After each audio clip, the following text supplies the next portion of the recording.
everyone, and welcome to Attack on Show. I'm your co-host, Rob E. And I am J Marsh. And we've got an exciting episode today. Obviously, we're both huge Star Wars fans, so we you know that. Yes, absolutely. We had to take a look at Disney Plus's Obi-Wan. I'm binge-worthy.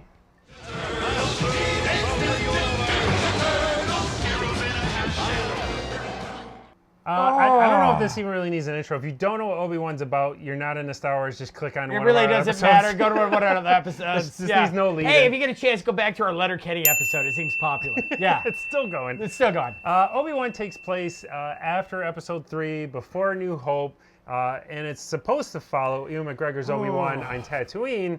However, this is the story of Reva. You think you could protect them from me? And I'm going to argue it's not the story of Reva. It is the story of Leia. Oh. I'm going to be really honest. As a huge Star Wars fan, this is the A definition. This is actually a microcosm of the failure that is going on with Lucasfilms as a property of Disney. This is where you are failing in what should have been probably this is the biggest thing in all actuality, probably since the prequels. People anticipate, it had so much anticipation for this, and it was it the failure that there was too much anticipation, Rob? Or was it just... There was a lot of excitement, obviously, with Ewan McGregor being able to come back and play Obi-Wan, Hayden Christensen coming back to be Anakin. Sure.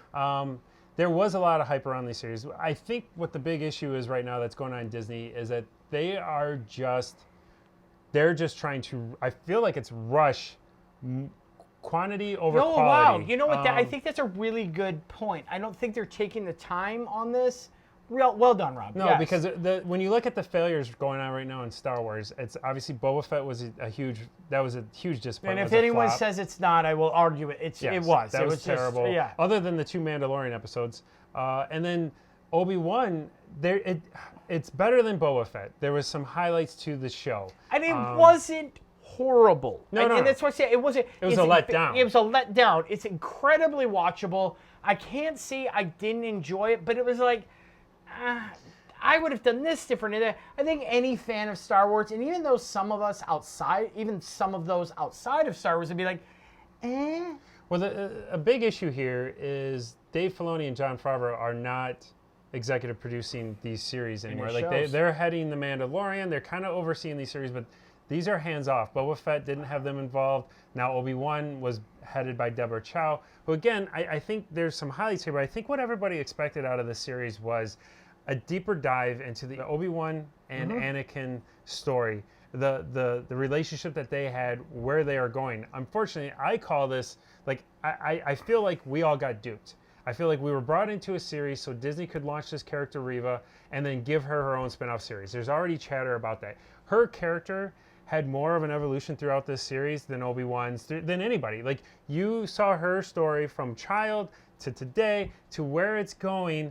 And it's just frustrating to me that this again falls back on Kathleen Kennedy of just trying to get away from these licensed characters that we love because she doesn't want to pay the rights to them. Because when she uses the prequel and original characters, she still has to pay the rights to George Lucas, which is frustrating because she's doing everything she can do to get away from the prequel, the sequel series. Garbage. She's used this series, I think, to launch a Reva series. And I gotta finish on this just because I'm on a Reva rant right now. All right.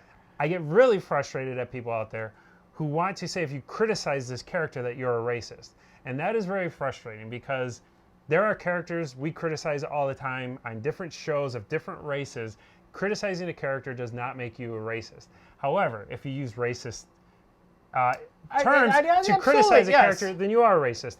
But I have to say, like, Moses Ingram's acting in this, I felt was terrible. Enough. Enough. So flat. Terrible. There was, and I don't know, and again, I can't, so much of these things sometimes come down to what she was given to work with. And it felt forced. It felt like her character was forced into, she doesn't fit the rest of the Inquisitors. No. She, all the Inquisitors are alien in some sense or very elaborate and made up and those types of things.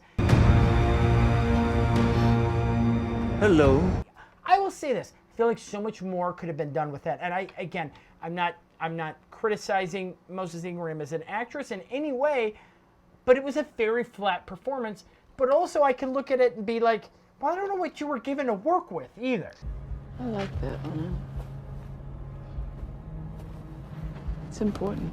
Right? But you could have just taken her out of this, and there becomes an issue now with what Star Wars is doing of, we're running into the New Hope timeline, and it's an ancient religion, the Jedi, and yet they just keep introducing new Jedis that are alive. So when like you had this whole idea that like Vader wiped out the Jedi like 99%, the number seems to be more closer to like 82% now because they just keep introducing or 75. characters. Yes. Like she was a former Jedi. This was all a dupe. Like and then still is alive. Like who is apparently immune to stabbing by lightsaber because she's got it twice now. One as a child. But she is, and some aren't. Like it's like incredibly live, but it could take a butt to the stomach, but she's yes. So there's a lot of frustrating things on that. I know there's complaints in this series about Vader's powers being too strong compared to New Hope. That's just technology and like film being better today. Just I love you're able to do more things. I'm absolutely right there with you, Rob. I think it's fantastic. It's. I wanted to see that with Vader. I wanted to see that. Fact, I want to see more of that. Yeah, like that's the stuff Lucas should have gone back in the original trilogy to fix, is these lightsaber fights to make him more of a badass. So I'm cool to see it now. I did have issues with the Grand Inquisitor, with the casting. They just felt flat. Hello. But again, like, why introduce Reva? Like, you have the Grand Inquisitor, who people know from Rebels.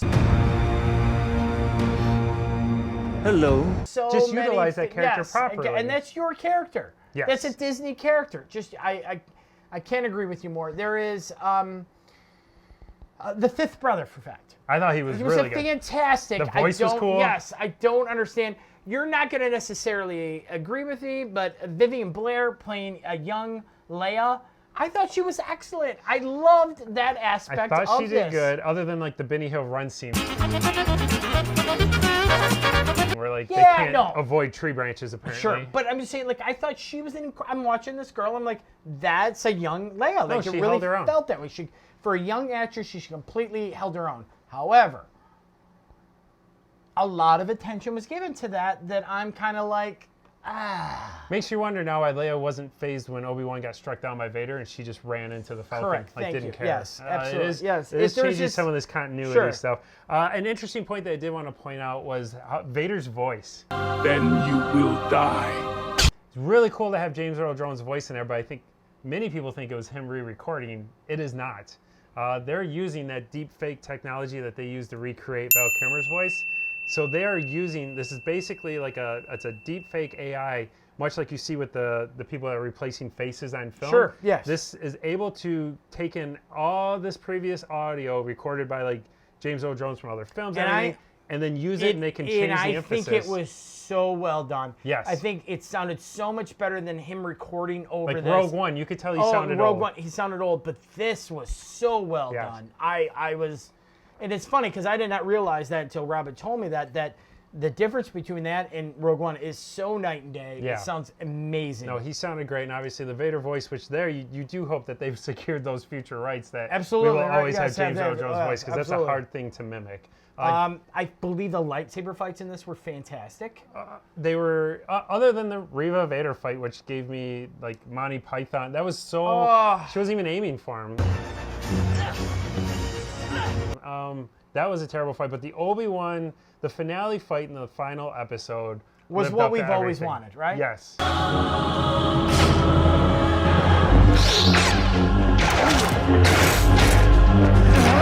agree. I completely agree with that. I know there's been some criticism of it, but I thought it was absolutely fantastic. I thought it was great, other than they stole from the season 2 finale of Rebels.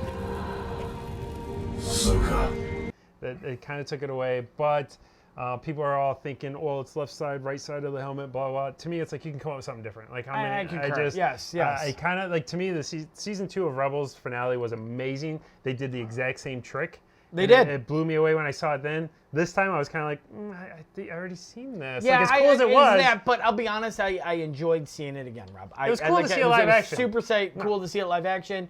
Hayden Christensen, even in the throwback, yes, the thing, I thought it was incredibly well done. I love Hayden Christensen. I'm so happy that he had that opportunity to come back and play that role. I don't think it could have been done any other way. It was well done. No, it was cool to see him back, and I was really hoping for Anakin, Obi-Wan, Ahsoka flashback Clone Wars scene, but hopefully in the Ahsoka series we get that since they're all back. It sounds like we might, because it sounds like they he all is may in have Hayden been. Christensen's Hayden side for it. Christensen in it. It sounds like Ewan McGregor may have been seen on set for some of that, so we don't know. And that is a series being headed by Dave Filoni, so expectations are through the roof on Ahsoka. Sure. But focusing on Obi-Wan, rating it out of 5, I will give this a 3 out of 5 because I do like the lightsaber fights. I do like seeing Ewan McGregor in the role. But it was a letdown, but I will still give it a 3 out of 5. I'm actually going to give it a 4 in this. I think if you kind of, and only because I feel like Moses Ingram was not given, who plays Reva, was not necessarily given a lot to work with. However, I felt fulfilled watching this. I feel that it tied up some ends in the whole thing. We haven't talked about the Luke variant and what went on there and the relationship between Uncle Owen and Ewan and Ben in that, and I thought that was really, really well done. I'm just happy Aunt Veru was there to give. She's kind of a badass. The strength, yeah. Yes. I mean, who would have thought Disney would have? Give her that. But giving a woman made her a badass. Incredible, right? I'm just saying. I think there's some aspects when you take some of the faults out. So I'm going to actually give it a 4. I felt very fulfilled watching this. Have you watched it? Are you going to watch it? Let us know your thoughts below. We'd love to hear back from you if you think we're wrong on this. If you agree with us, give us your thoughts. Yeah, absolutely. We will comment back. We'd love to interact with you. Sure. Interacting by hitting the subscribe. The subscribe, and make sure you hit the bell so that you know when Rob and I are launching new episodes. Because if you're missing them, you're not staying caught up with all we do. And if you're doing that, hey, leave a message in the bottom, whatever it may be. Let us know. Yeah, follow us on all social media at Attack on Show, even TikTok. We got some fun stuff. We did do an awesome edit of the Obi-Wan Vader fight. So go check out some of those fan edits that we do on there. They're TikTok exclusive. We know you're spending hours a day on TikTok, so just check us out. Yeah. Thank you for watching. As always, I'm Rob E. And I'm J Marsh. This is Attack on Show.